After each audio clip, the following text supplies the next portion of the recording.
রুটি বানানোর চেয়ে আমার কাছে এই যে ছিট রুটি বা ছিটা রুটি যে নামেই আপনারা চিনেন, এটা বানাতে আমার কাছে বেশি সহজ মনে হয়।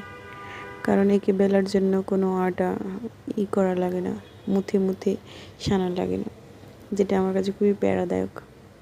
যাই হোক, এটার জন্য আমি প্রথমেই চালের গুঁড়া আর গমের আটা একসাথে মিক্স করে নিয়েছি, সাথে ডিম, তারপরে আদা বাটা, রসুন বাটা, লবণ আর মরিচের গুঁড়া দিয়ে এটা রেডি করে নিয়েছি। তারপরে যে ফ্রাই প্যানে এটা গরম করে তেল ব্রাশ করে নিয়ে তারপরে এই হাত দিয়ে ছিটিয়ে ছিটিয়ে রুটিগুলোকে বানিয়ে নিয়েছি। এটা আমার কাছে বানাতে এতটা ভালো লাগে, খেতেও কিন্তু অসাধারণ। এমনি নর্মাল রুটির চেয়ে আমার কাছে এটা বেশি বানাতে আর খেতে দুটোই ভালো লাগে। আর এই যে পাশে ছিটা ছিটা যেগুলো আছে, এগুলো এত মচমচে হয়, অনেক বেশি মজা, কুরকুরে হয়। আমার মতো কার কোনটা পছন্দ অবশ্যই কমেন্ট করে জানাবেন। ধন্যবাদ।